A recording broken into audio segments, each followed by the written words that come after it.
Qala al-musannif rahimahullah wa nafa'ana wa bi'ulumihi fid dharain amin.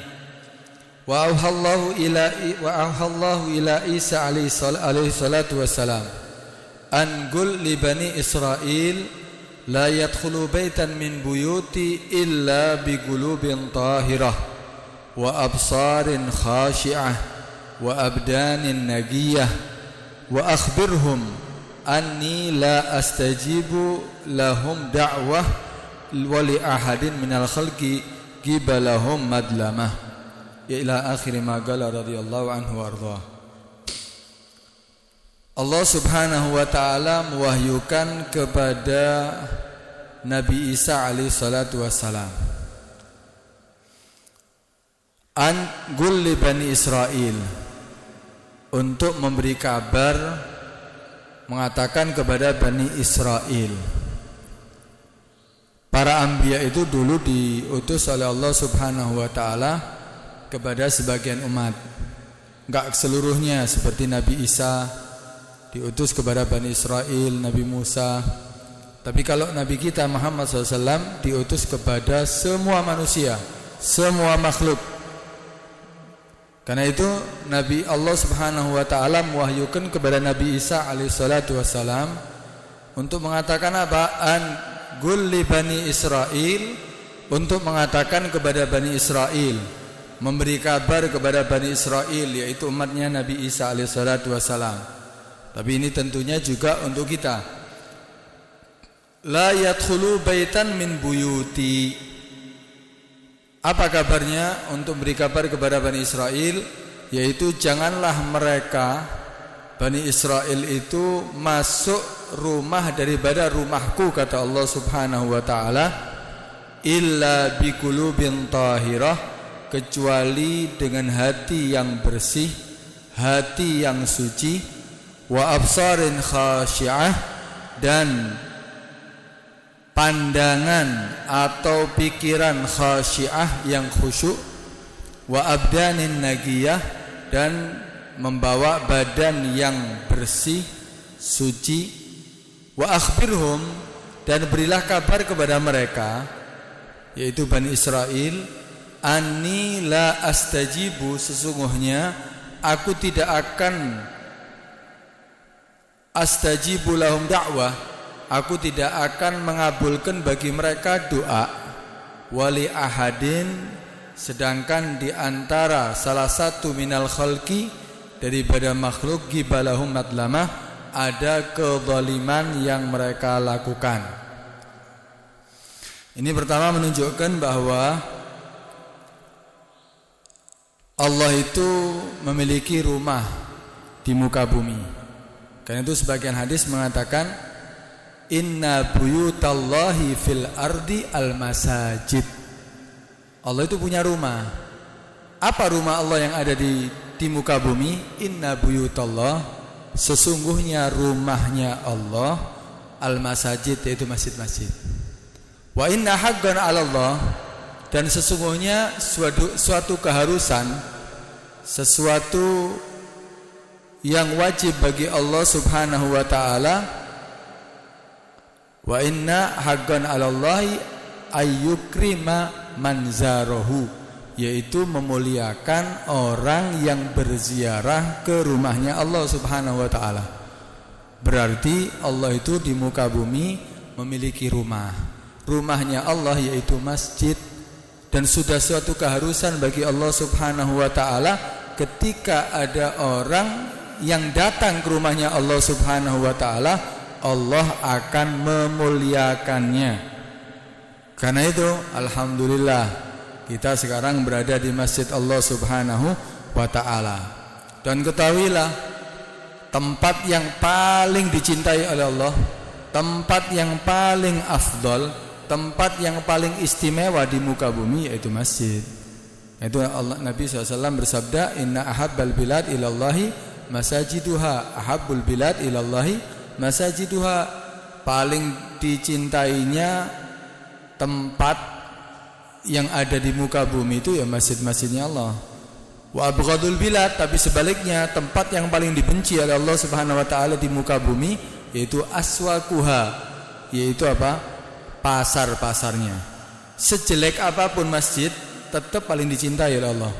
Mau masjid itu megah, mau masjid itu bagus, mau masjid itu ber-AC ataupun tidak, masjidnya biasa, sederhana, kalau perlu dari kayu, walaupun tidak ada AC-nya, walaupun tidak ada kipasnya, tetap itu adalah tempat yang paling dicintai oleh Allah Subhanahu wa ta'ala. Tapi sebaliknya, tempat yang paling dibenci oleh Allah Subhanahu wa ta'ala yaitu apa? Pasar-pasarnya. Pasar mau bagus mau jelek tetap dibenci oleh Allah Subhanahu wa ta'ala. Walaupun ya itu bagus, seperti saat kalau sekarang mall. Ya, mall-mall itu juga termasuk pasar. Loh, kenapa kok masjid paling dicintai tapi kok pasar-pasarnya dibenci? Ya tentunya karena masjid ini adalah tempat kita untuk apa? Beribadah. Tempat kita mendekatkan diri kepada Allah. Di dalam masjid orang diajak untuk itikaf, untuk salat berjamaah, baca Al-Quran, untuk berzikir. Ya tentunya itu adalah tempat yang paling dicintai oleh Allah Subhanahu wa ta'ala. Tidak ada orang melakukan maksiat di masjid kecuali orang-orang yang sudah ditutup hatinya oleh Allah Subhanahu wa ta'ala. Dan sebaliknya, pasar itu adalah tempat apa? Yang di situ campur laki perempuan, mungkin di situ terbuka aurat, mungkin di situ ada tipu menipu, mungkin di situ ada sumpah palsu. Karena itu adalah tempat yang paling dibenci oleh Allah Subhanahu wa ta'ala. Nah, di sini Allah mengabarkan bahwa apa? Ada rumah-rumahnya Allah Subhanahu wa ta'ala. Dan kita ya kalau ingin mendapatkan pemberian dari Allah Subhanahu wa ta'ala, ya tentunya kita menghormati daripada rumah Allah, kita memuliakan daripada rumah Allah Subhanahu wa ta'ala. Bagaimana kita menerangi atau bagaimana kita menghormati atau memuliakan rumah Allah Subhanahu wa ta'ala? Ya tentunya dengan berbagai macam apa? Ibadah. Itu Nabi SAW juga bersabda, dikatakan man nawwara masajidallah binahwi qiraatil Quran nawwarallahu qabrahu. Di antaranya caranya apa? Untuk beribadah baca Al-Quran, apalagi bulan Ramadan. Iktikaf baca Al-Quran, wah istimewa itu. Bahkan dikatakan man nawwara masajidallah, barang siapa yang menerangi masjid-masjidnya Allah Subhanahu wa ta'ala biqiraatil Quran, dengan membaca Al-Quran, maka di saat-saat yang kita butuhkan cahaya, di saat-saat yang kita butuhkan penerangan, yaitu di kuburan, Allah akan menerangi kuburan kita. Karena itu perbanyak untuk baca Al-Quran di masjid. Kemudian orang yang memakmurkan masjid Allah itu termasuk daripada apa? Orang tanda orang yang beriman. Kalau sudah dikatakan beriman, ya berarti sampai meninggal pun dia akan meninggal dalam keadaan iman. Dan itu modal kita selamat di akhirat. Ya, dikatakan apa? Innama ya'muru masajidallah man amana billahi wal yaumil akhir. Sesungguhnya orang-orang yang memakmurkan masjid Allah, memakmurkan dengan salat, memakmurkan dengan zikir, dengan baca Al-Quran, dengan iktikaf. Hanya saja orang yang memakmurkan masjid Allah, yaitu apa? Man amana billah. Ini kesaksian dari kesaksian daripada Allah Subhanahu wa ta'ala, yaitu man amana billah, orang-orang yang beriman kepada Allah, wal yaumil akhir, dan beriman kepada hari akhir. Kesaksian dari Allah ini berarti pastilah sampai dalam keadaan meninggal pun dia akan tetap dalam keadaan beriman kepada Allah, tentunya akan menjadi orang yang selamat nantinya. Nah, di sini dikatakan Allah mewahyukan kepada Nabi Isa untuk mengatakan kepada Bani Israel. Apa yang dikatakan kepada Bani Israel? La yadkhulu baitan min buyuti, tidaklah mereka masuk baitan daripada salah satu rumah, min buyuti daripada rumah-rumahku, illa kecuali dengan tiga hal. Kecuali dengan tiga hal, yaitu dengan hati yang bersih, dengan pandangan atau pikiran yang fokus atau khusyuk, kemudian badan yang bersih suci. Nah, berarti di sini diperintahkan untuk ketika kita masuk tempat ibadah, rumahnya Allah Subhanahu wa ta'ala, seperti masjid ini, berarti kita perlu persiapan. Kita ini mau masuk ke tempat ibadah, ya ada persiapan. Sama halnya kalau kita mau diundang pejabat, kita mau ya ke kantor lah, kita mau kerja, pasti kita sudah banyak persiapan. Mungkin ya pakaian kita sudah kita setrika. Mungkin ya sabuk jangan sampai ketinggalan. Mungkin dasinya, mungkin tasnya, mungkin mapnya. Kita pasti sudah ada persiapan sebelum berangkat.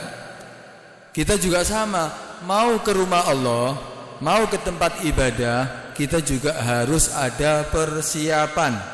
Apa persiapannya? Persiapannya ada 3. Yang pertama hati, mempersiapkan hati kita. Kemudian yang kedua yaitu pikiran, yaitu apa? Pandangan, pikiran.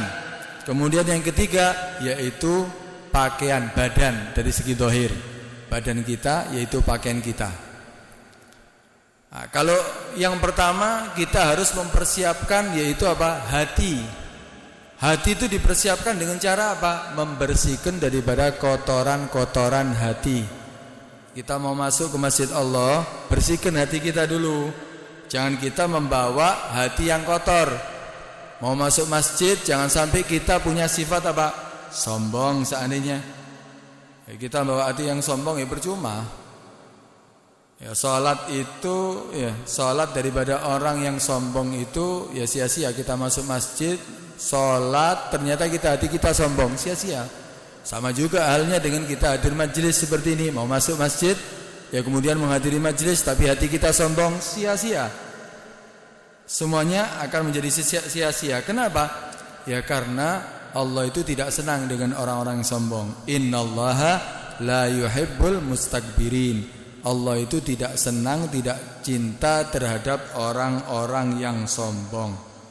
Orang yang menghadiri majelis, ya orang yang menghadiri tempat-tempat ya di situ dibahas tentang ilmu syariat, itu sebetulnya dibagi menjadi 3 golongan. Ada 3 golongan macam orang yang ketika menghadiri majelis atau masuk masjid untuk ibadah ada 3 macam. Nah, 3 macam ini ya, yang pertama yaitu man yara nafsahu duna ghairi. Orang yang melihat dirinya di bawah orang lain. Artinya apa? Dia melihat dirinya adalah orang yang paling jelek. Dia melihat dirinya adalah orang yang paling rendah. Dia tidak melihat dirinya lebih baik daripada yang lainnya. Artinya apa? Tidak memiliki sifat apa? Sombong. Dia merasa ya Allah, aku hadir di tempat ini, aku ini lihat orang-orang, banyak orang-orang yang baik di sekitarku, tapi kok aku adalah orang yang paling tidak baik di sini. Aku melihat orang-orang di sini hadir khusyuk, tapi aku kok di sini ya pikiranku kok kacau. Aku kok pikiran yang lainnya, hadir di majelis tapi pikiran kemana-mana. Dia merasa adalah orang yang paling jelek. Ini diibaratkan seperti wadah yang cekung. Seperti wadah yang cekung, seperti cangkir. Cangkir itu ketika semakin cekung, tentunya dia akan bisa menampung apapun yang dituangkan di atasnya. Kita tuangkan di atasnya air, dia akan bisa menampung. Kenapa? Cekung. Atau lebih besar lebih cekung lagi seperti apa? Gelas. Tentunya dia akan bisa banyak menampung isi apapun yang dituangkan di atasnya. Apalagi kalau itu botol. Wah, tentunya lebih cekung lagi. Semakin cekung daripada tempat yang ada, berarti semakin banyak isi yang bisa ditampung. Kita juga sama ini di tempat ini. Kalau kita menjadi orang yang merasa orang yang paling jelek, merasa tawadhu, merasa rendah diri, berarti ibarat adalah satu wadah yang cekung. Ketika di situ dituangkan banyak daripada pemberian nafahat dari Allah Subhanahu wa taala, kita berada di tempat ini tidak ada lain untuk Allah. Tentunya banyak cahaya dari Allah, banyak pemberian dari Allah, banyak madad dari Allah Subhanahu wa taala. Ketika kita mempunyai hati yang rendah, tawadhu, rendah diri, berarti ibarat wadah semakin cekung, berarti kita akan bisa banyak menampung daripada pemberian dari Allah Subhanahu wa taala. Karena itu ini orang yang pertama, orang yang merasa lebih jelek daripada yang lainnya, tidak melihat dirinya adalah orang yang lebih baik daripada yang lainnya. Kemudian yang kedua, man yara nafsahu misla ghairi. Orang yang kedua ini yaitu dia melihat, memandang dirinya adalah sama dengan yang lainnya. Kita ini semua sama, kita nggak ada perbedaan, kita sama-sama makhluk, kita sama. Dia merasa dirinya apa? Sama dengan yang lainnya. Berarti ini tidak tawaduk tapi tidak sombong. Tidak tawaduk tapi juga tidak sombong. Nah, ini ibarat wadah yang rata. Ketika dituangkan apapun di atasnya, nggak akan bisa menampung apapun dia. Air dituangkan, ya nggak akan bisa menampung dia. Paling dapat basah. Nah, orang-orang yang seperti ini ketika hadir majelis atau masuk masjid, tapi dia merasa semuanya sama, tidak merasa rendah diri, tidak merasa tawaduk, berarti ini ibarat orang yang apa? Yang seperti tempat yang rata dari itu. Artinya ketika di situ banyak pemberian dari Allah Subhanahu wa taala, nggak bisa menampung dia. Yang dapat cuma basah. Ya mungkin dia dapat hadir ya fadilah daripada majelis, menghadiri majelis, dapat dia fadilahnya. Tapi apa? Enggak bisa mendapatkan tambahan daripada cahaya dari Allah, tambahan daripada apa? Madad dari Allah Subhanahu wa taala, pemberian-pemberian dari Allah Subhanahu wa taala. Ini orang yang kedua.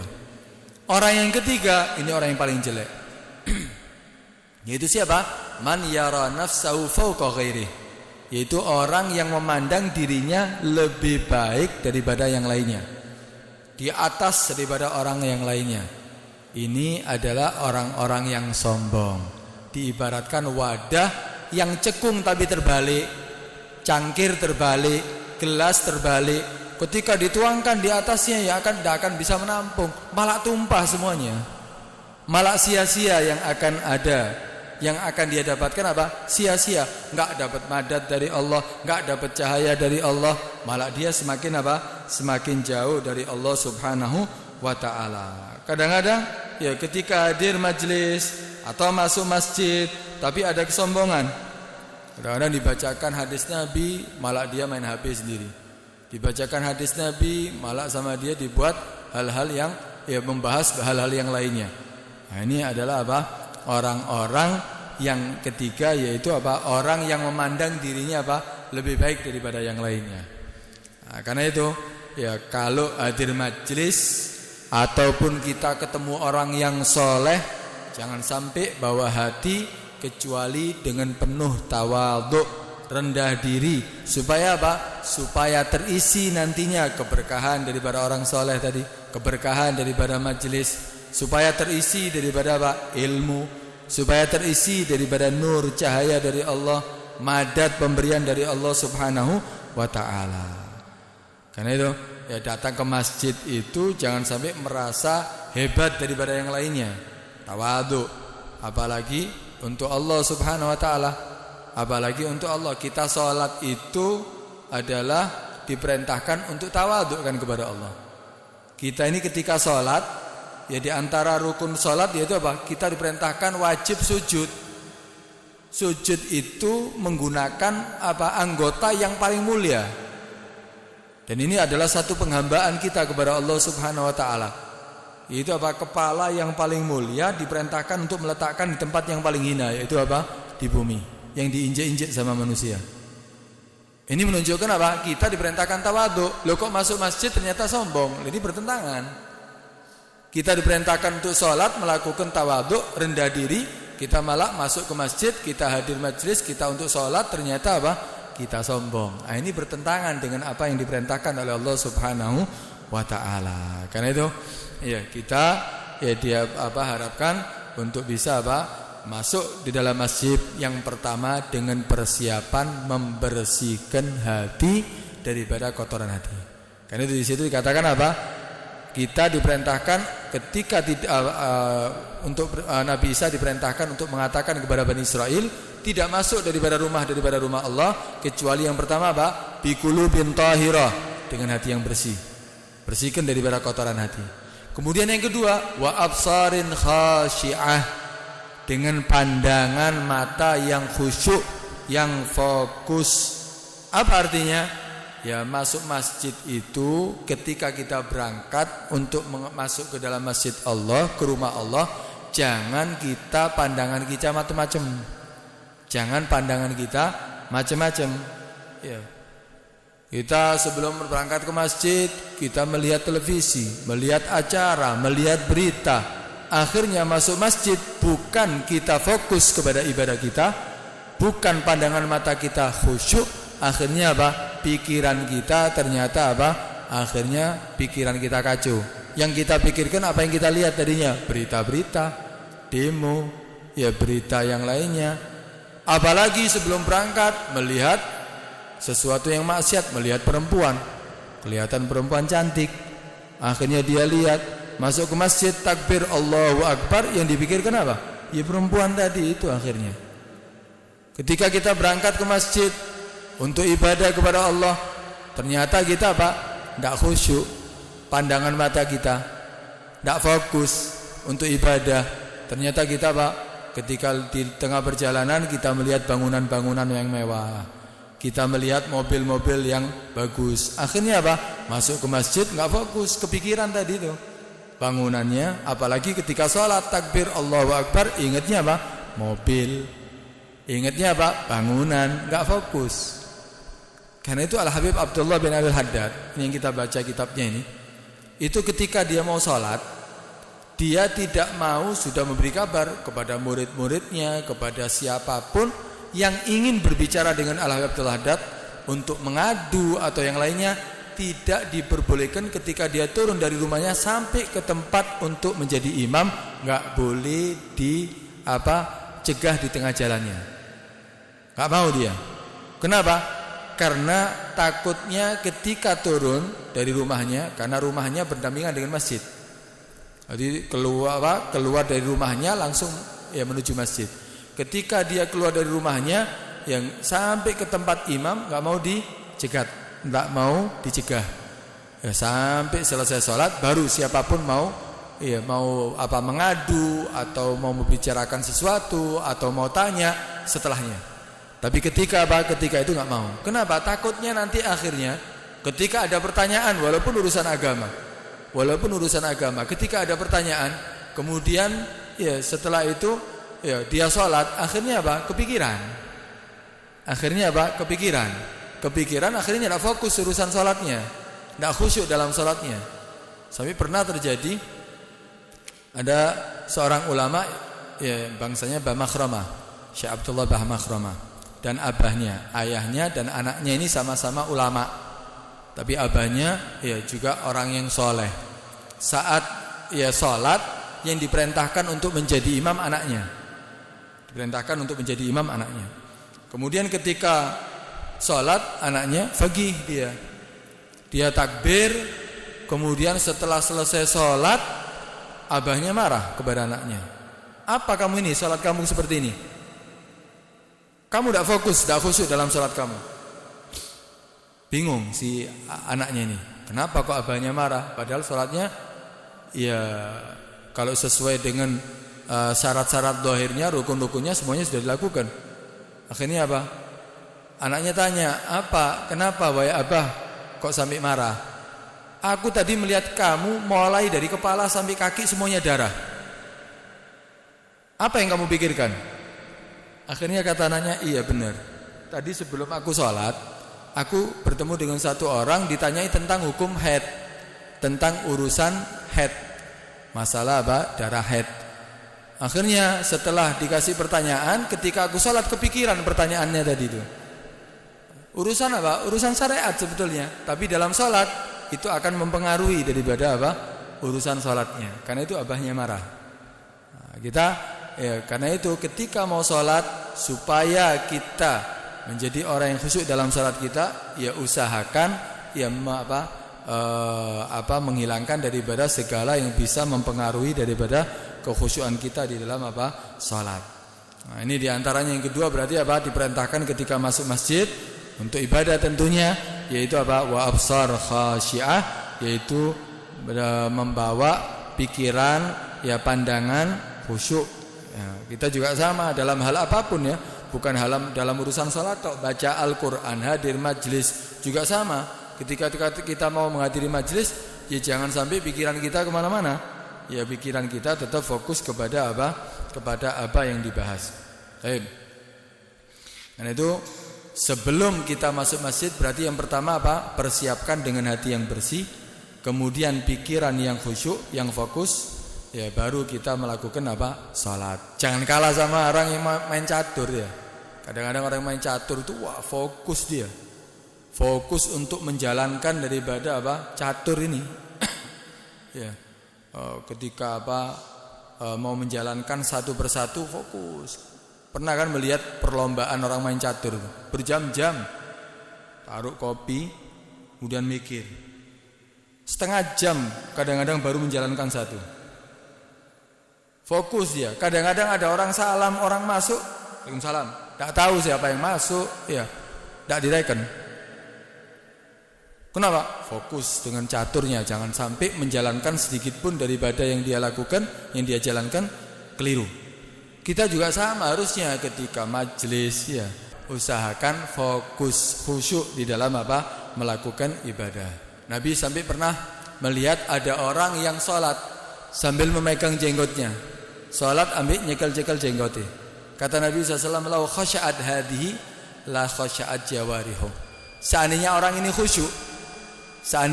khusyuk, maka niscaya anggota tubuhnya akan menjadikan dia juga khusyuk. Artinya Bang, enggak banyak bergerak. Kalau sudah salat banyak bergerak, ya enggak khusyuk itu namanya. Kalau sekarang kadang-kadang salat yang ndelok HP, ono sing ndelok jam, kadang-kadang ndelok cincine, ya diputer gosok-gosok, kadang-kadang salat ini kadang-kadang ada lihat HP, ono HP murup didelok, malah dijawab WhatsApp. Ini ya jelas tidak khusyuk sama sekali ini ya. Nah, karena itu ya ketika kita ya masuk masjid untuk melakukan salat, untuk hadir majelis, untuk baca Al-Qur'an, usahakan yang kedua ini ada, yaitu apa? Absar khasyiah, pikiran kita khusyuk, pikiran kita fokus. Kemudian yang ketiga, wa abdanin nagiyah, yaitu membawa badan ketika mau masuk masjid, usahakan badan kita nagiyah, bersih, suci ya. Jangan asal-asalan masuk masjid, asal-asalan. Kalau mau ke kantor, waduh bersih baju pakaian kita. Kalau mau undangan, resepsi, wah bersih pakaian kita. Tapi mau sholat, kotor kadang badan kita. Mari futsal kadang-kadang langsung sholat, melbu masjid. Usahakan apa? Rapi, resmi. Kadang-kadang sholat kaosnya ono gambari, ya ono gambar macam-macam. Sampai sing diburu ini tidak khusyuk kadang-kadang. Kadang-kadang ada tulisan-tulisan. Mana bisa khusyuk? Dia sendiri tidak bisa khusyuk. Ya dia sendiri ya tidak sesuai dengan apa? Adab daripada orang yang masuk masjid. Itu bisa juga apa? Bisa menyebabkan orang lain juga tidak khusyuk dalam sholatnya. Karena itu ya ketika orang mau masuk masjid, usahakan badannya bersih, pakaiannya juga bersih. Yaitu dikatakan khudu zinatakum inda kulli masjid. Ya, ambillah, artinya apa? Bagus ya, bersihkanlah, rapikanlah, hiasi diri kamu ketika kamu masuk masjid. Setiap kamu masuk masjid, ya pakai pakaian yang bersih. Kenapa? Masuk rumahnya Allah. Ini kita ini bertamu kepada Allah SWT. Kita bertamu kepada orang yang mungkin dimuliakan. Kita akan berusaha dengan pakaian yang paling bagus, pakai minyak wangi. Masuk masjid enggak. Ini yang kita tamui ya Allah Subhanahu Wa Taala. Kita bertamu ke rumahnya, harusnya lebih bersih. Kalau mau masuk masjid, pakaian yang paling bagus, pakai pakaian yang paling bersih, pakai wangi-wangian, itu bagus. Mari rokokan kadang jedas-jedus ya langsung dipateni melbu masjid, blang, baunya kemana-mana. Ya baunya rokok, ya bau mulutnya rokok. Akhirnya apa? Akhirnya terganggu semuanya. Bahkan bukan hanya manusia yang terganggu dengan badan, dengan bau daripada manusia. Dikatakan al malaika yata'adza bima yata'adza ibnu Adam. malaikat itu juga merasa terganggu dengan apa yang manusia merasa terganggu. Kalau kita sholat, samping kita ada orang yang baunya nggak enak, kita merasa terganggu. Malaikat juga sama. Karena itu, ya, badan yang bersih. Ini perintah dari Allah Subhanahu wa taala. Subhanahu wa taala. Karena itu apa? Kita juga membawa masuk ke dalam masjid dengan pakaian yang bersih. Apalagi hadir majelis, sholat, baca Al-Qur'an, semuanya itu kita usahakan dengan apa? Pakaian yang bersih. Imam Malik itu dikatakan ketika mau ngajar, ketika mau masuk masjid kemudian ngajar, waduh, mandi dulu Imam Malik itu. Mandi dulu, pakai pakaian yang paling bagus, pakai wangi-wangian, baru di situ mengajar. Kenapa? Yang diajarkan hadisnya Nabi. Yang mendengarkan juga sama. Yang didengarkan hadis-hadisnya Nabi, pakai pakaian yang bagus semua. Bahkan Imam Malik itu kalau ada orang yang mau tanya di rumahnya, ditanya, mau tanya apa kamu? Tanya urusan pribadi atau urusan ilmu? Urusan dunia atau urusan ilmu? Kalau urusan ilmu, tunggu dulu. Pakai pakaian yang bagus, bahkan mungkin mandi, kemudian pakai pakaian bagus, pakai wangi-wangian, baru silakan tanya dan dijawab. Wah, menghormati dengan ilmu yang disampaikan oleh Nabi sallallahu alaihi wasallam. Nah, itu orang-orang dulu seperti itu. Ya, kalau kita kan enggak saono-onoe untuk hadir majelis, ya. Saono-onoe, tapi untuk manusia, wah, kita ya berusaha untuk apa? Untuk memakai pakaian yang bersih. Karena kadang-kadang orang itu ketika dikasih tahu seperti gini kadang tak terima. Ya, yang penting kan Allah kan melihat batin. Allah kan melihat batin. Ya, kalau batin dohirnya sudah seperti itu, batinnya jelas lebih jelek ini. Dia ngomong seperti gitu sudah jelek batinnya. Ya, kalau sudah Allah perintahkan ya kita bersih, ya sesuai dengan perintah Allah Subhanahu wa taala. Kenapa? Karena dohir ini mencerminkan daripada batin. Wong yang bersih pun belum tentu batinnya bersih, apalagi yang dohirnya kotor. Ya tentu batinnya juga akan bisa kotor nantinya. Karena itu apa?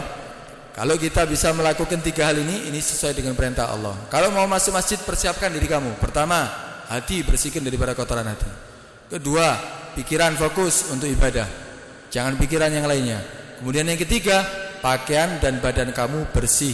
Pakaian dan badan kamu suci, baru masuk masjid. Ini berbobot masuk masjid seperti ini. Ibadah seperti ini akan jadi apa? Ibadah yang berbobot. Atau ada yang mengartikan wa abdanin nagiyah, badan yang bersih suci, artinya yaitu badan bersih dari yang haram. Artinya apa? Pakaian dia adalah dari yang halal. Badan dia dihasilkan dari apa? Makanan yang halal. Jangan sampai ada yang haram. Kenapa? Kalau ada yang haram, masuk masjid, ibadah tentunya akan tetap ditolak oleh Allah Subhanahu wa taala. Karena itu wa abdanin nagiyah artinya apa? Juga bisa diartikan badan dan pakaiannya dari hasil yang halal.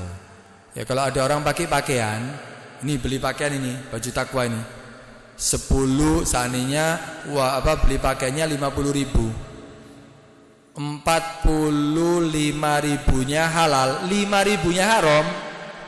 Ketika saya melakukan ibadah dengan pakaian ini ditolak oleh Allah Subhanahu wa taala. Walaupun lebih banyak halalnya, tapi ada satu aja, jangan 45, 49.500, 500-nya yang haram, tetap tidak akan diterima oleh Allah Subhanahu wa ta'ala. Apalagi kalau dari haram semuanya. Ibadah kita berdoa ditolak sama Allah Subhanahu wa ta'ala. Karena itu usahakan juga kita membawa badan yang bersih daripada yang haram. Ya kan, karena itu pernah kan kita bacakan hadis Nabi itu bahwa Nabi itu menceritakan ada orang yang sufi, tapi sufi-sufian ya. Dia pakainya compang-camping, badannya dia berdebu, ash'as, aghbar, yamuddu yadailas sama, mengangkat kedua tangannya ke langit. Wah, diangkat tangannya. Wa yaqul ya Rabb, nangis dia kalau perlu. Tapi kata Nabi, wa mat'amu haram, makanannya dari hasil haram. Wa masyrabu haram, wa malbasu haram, pakaiannya haram. Wa ghudhiya bil haram, selalu dikasih makanan yang haram. Fa anna yustajabula, dari mana mau dikabulkan? Doanya tidak dikabulkan, apalagi ibadahnya. Doanya tidak akan diterima oleh Allah Subhanahu wa taala. Karena itu berarti ini termasuk daripada apa? Syaratnya diterima daripada apa? Daripada doa seorang hamba. Dan kemudian di situ dikatakan wa akhbirhum, kasih kabar kepada Bani Israel, anni la astajibu lahum da'wah. Ini sungguhnya aku tidak akan mengabulkan bagi mereka doa wali ahadin minal khalqi, sedangkan di antara salah satu daripada makhluk Allah kibalahum apa madlama, ada di antara mereka ya yang dizalimi. Kita ini kalau berharap doa kita diterima oleh Allah Subhanahu wa taala, jangan sampai mendolimi siapapun. Jangan sampai mendolimi siapapun kalau kepingin diterima doa kita. Karena itu termasuk mendolimi apa? Nggak bayar utang. Punya utang nggak dibayar, doa nangis-nangis, itu tetap tidak akan diterima. La astajibu, ya la astajibu lahum da'wah, tidak akan aku terima bagi mereka apa doa. Punya utang nggak dibayar, sengaja lagi bisa bayar badan, punya uangnya nggak mau dibayar, nggak mau bayar utang. Ini termasuk apa? Zalim terhadap orang yang memberikan utang tadi itu, atau mengambil daripada harta anak yatim, atau menipu orang lain, atau membohongi orang lain, atau mendolimi dengan apa? Melukai orang lain. Kemudian berharap doanya dikabulkan. La astajibu lahum da'wah, aku tidak akan mengabulkan kepada mereka apa? Doa. Karena itu jangan sampai kalau kepingin kita diterima doa kita, jangan sampai kita mendolimi siapapun, mendolimi dengan cara apapun. Nah, karena itu kadang kita ini banyak mengadu, ya Allah doa ya, sampai Ramadan setiap tahun ya sing tak doa ya iku tapi tidak dikabul-kabul no. Coba kamu pernah nggak mendolimi orang? Jangan-jangan kamu mendolimi orang, mengambil haknya orang, belum kamu kembalikan, belum kamu minta maaf. Mungkin karena sebab itu doa kamu tidak dikabulkan oleh Allah Subhanahu wa taala. Karena itu jangan sampai mendolimi siapapun. Kemudian diantaranya juga, kalau kita berdoa itu supaya diterima oleh Allah Subhanahu wa taala, jangan sampai terburu-buru. Kadang ada orang doa tapi terburu-buru. Kamu itu minta, bukan memerintah. Kita ini berdoa itu minta kepada Allah, bukan memerintah kepada Allah. Kalau terburu-buru seakan-akan apa? Perintah. Kita ini makhluk, bukan Tuhan. Kalau Allah yang memerintah, kalau kita meminta. Ketika meminta, kapan dikabulkan? Ya alhamdulillah. Kalau belum, ya minta lagi. Itu tugasnya. Karena itu dikatakan innama yataqabbalullahu innallaha yataqabbalu du'a al-abdi ma lam ya'jal. Ada yang mengatakan malam ya'jil, yaitu apa? Allah itu akan menerima doa seorang hamba kalau dia tidak terburu-buru. Mungkin belum saatnya, mungkin bukan waktu yang tepat apa yang kita minta. Allah Maha tahu. Karena itu ya, waktu yang paling tepat pastilah Allah akan memberikan. Nah, ini diantara apa? Diantara adab ketika kita berdoa. Kemudian diantaranya juga, kita ini ketika berdoa perlu wasilah, perlu perantara. Perantara itu dengan cara perantara kita melakukan sebelum doa ibadah, sholat dulu, sedekah, kemudian baru minta kepada Allah Subhanahu wa taala. Ini wasilah, perantara. Ojo ya mari maksiat jauh ambil Allah, ya sulit. Kita perlu perantara, yaitu apa? Ibadah dulu kepada Allah, sedekah, tahajud, bangun malam untuk apa? Istighfar, kemudian baru minta kepada Allah, diterima. Atau wasilah juga minta apa? Doa dari orang lain. Ada orang soleh kita minta doa, nggak apa-apa, itu wasilah, itu perantara. Wah, minta itulah sama Allah, jangan minta kepada makhluk. Lu bukan minta kepada makhluk, dia wasilah, perantara kita untuk kita minta kepada Allah Subhanahu wa taala. Wabtahu ilaihil wasilah, perintah dari Allah itu. Ketika kamu meminta kepada Allah, cari wasilah, cari perantara. Nah, itu sesuai dengan ajaran Nabi. Bukan berarti wah minta sama Allah, jangan minta kepada makhluk. Justru ini minta kepada Allah dengan perantara. Kita lo mau ke presiden, iso tak langsung telepon presiden ngono. Enggak bisa, harus ada wasilah perantaranya. Enggak mungkin kita akan bisa sampai kecuali dengan perantara. Dan juga Nabi ini memerintahkan Sayyidina Umar, Sayyidina Ali untuk minta doa kepada siapa? Uwais Al-Qarani. Padahal Sayyidina Umar, Sayyidina Ali lebih afdal daripada Uwais Al-Qarani. Tapi kenapa Nabi memerintahkan untuk bertemu dengan Uwais? Merintahkan sahabat Sayyidina Umar dan Sayyidina Ali kirim salam sama Uwais, minta doa sama dia. Padahal Sayyidina Umar dan Sayyidina Ali tentunya lebih afdal daripada Uwais Al-Qarani. Kenapa? Karena Uwais Al-Qarani adalah orang yang soleh. Walaupun Sayyidina Umar, Sayyidina Ali lebih afdal. Karena itu kita diperintahkan untuk cari wasilah, minta doa. Di antaranya wasilahnya itu apa? Minta doa kepada orang-orang yang soleh. Karena itu ini diantara daripada apa? Perintah Allah kepada Bani Israel untuk disampaikan kepada Bani Israel melalui Nabi Isa, yaitu apa? Kita diperintahkan ketika masuk rumah Allah. Kita juga sama, bukan hanya untuk Bani Israel ini. Ketika kita masuk rumah Allah, yaitu harus ada persiapan. Apa persiapannya? Pertama, membawa hati yang bersih. Ya, jangan sampai ada kotoran hati, jangan sampai ada sifat sombong atau yang lainnya, bangga diri atau yang lainnya. Kemudian yang kedua, ya persiapan fokus. Pikiran kita fokus untuk ibadah, jangan mikir yang lainnya. Mau masuk masjid, apapun yang kita lakukan dalam masjid, fokus untuk Allah. Kemudian yang ketiga, yaitu badan kita, pakaian kita juga bersih. Jangan sampai kita membawa badan yang kotor ataupun pakaian yang kotor yang bisa mengganggu kita ataupun mengganggu orang yang di sekitar kita. Nah, kalau kita sudah ada persiapan ini, maka ya Allah akan memberikan memberikan tentunya balasan bagi orang yang ziarah ke rumahnya. Kalau kita ziarah rumah orang yang dermawan, wah, kita akan dikasih makanan, kita akan dikasih minuman, apapun permintaan kita mungkin akan dipenuhi, akan dituruti. Kenapa? Orangnya dermawan.